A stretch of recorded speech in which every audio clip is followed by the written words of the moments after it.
I was admiring what Liz and Scofidio is doing on the artwork, and therefore I get some information without knowing her about her, what interesting exposition they are doing.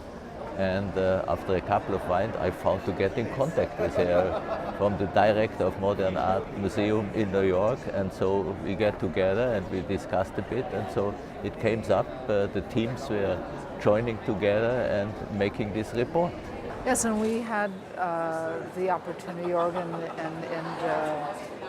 Herbert and people from the company came to us to say, well, imagine doing something in a book form, a project in a book form. So it's not often that you have a kind of challenge to do something around the issue of light in a book form. And so we were totally puzzled, and then we tried to figure out, how we could make this into a really important project for us.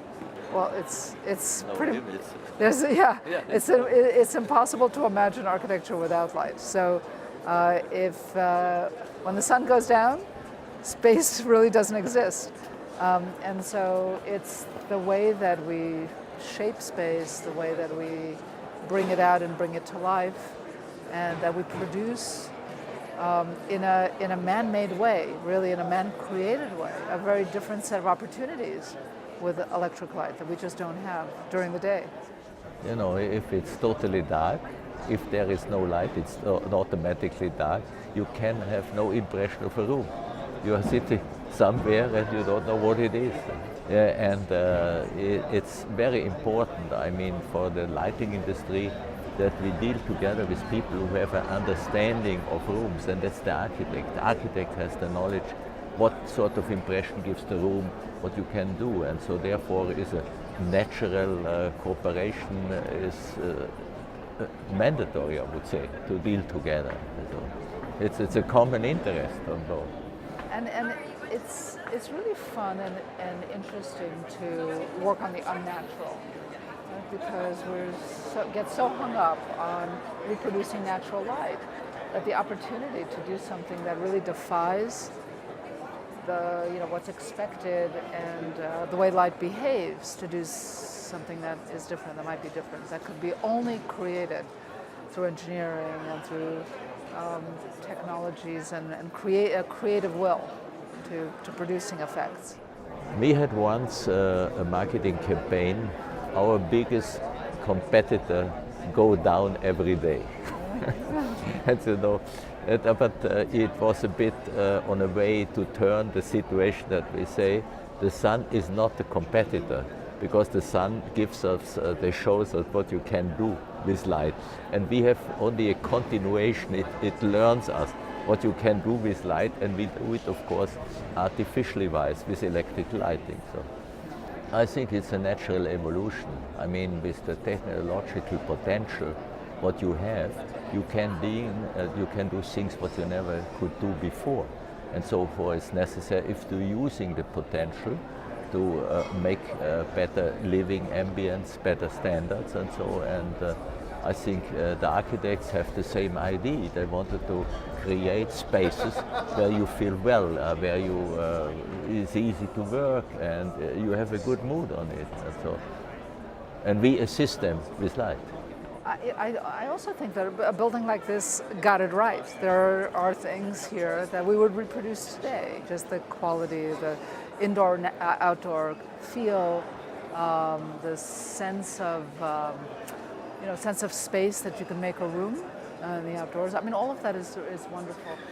For us, it's a great opportunity to respond to history and to the history of architecture, and to work in a different idiom with different materials, with a different objective and point of view. And the contrast is really, really important for us. So to be in a stone context with masonry and gravity loads, and to be able to work in a catenary structure with fabric and with everyday objects that are not heroic, it really works very, very well as a kind of dance together.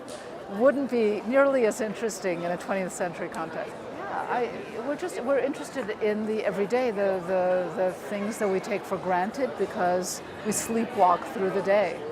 And there is something kind of interesting also about the history of denim and jeans, I believe, comes from Genoa, and so that, and the history of how it came into the United States and went from a tent material to a material, for clothing and protection. And so that was something that was just a parallel track, that history. But yes, it is about that, again, the contrast between nobility and even the program here today in relationship to this being a government building and this being a real everyday, everyman unit of measure that is the simplicity of the body. It's a Vitruvian idea, but it's taken to the present.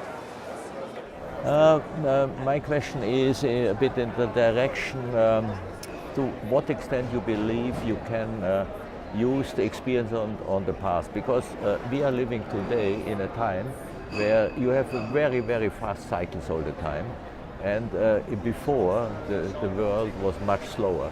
And so they created also a lot of very positive things that we forgot sometimes.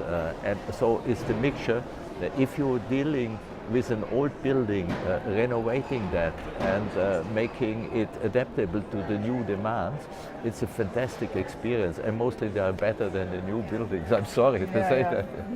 Yeah. No, I mean, we also... it's a good combination.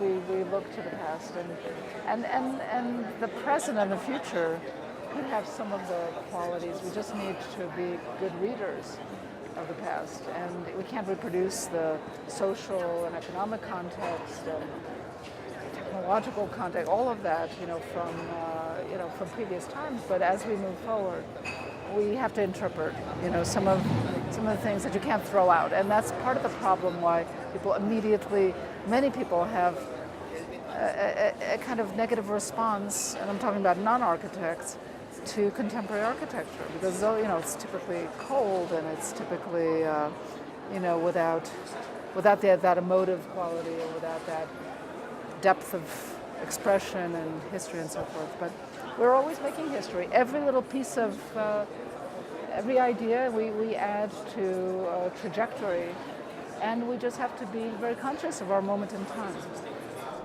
You raised yesterday on your speech here about your work. You raised a very good point in combination with the shed. When you said you wanted to add to the New York community, to the art-related community, something new, what not existing yet, but you don't know what the future is. And then you said you are elaborating what could be. That's let's say like a cadastre of potential. And if you bring that today, you are pretty sure that at least to a certain percentage you can reach what you want, what they need in the future. But in theoretical, I think the future is not so predictable if everybody wanted. But if you see, well, this could be, and you bring that all to a portfolio together, I think you have a good base for touch that what is necessary. I think that was fascinating, how you approach that. Yes, yeah. It's a hunch. It's all about having a hunch. You don't know what it is, but you're taking a guess. Portfolio thinking, to a certain extent. We have a common interest, so that's good.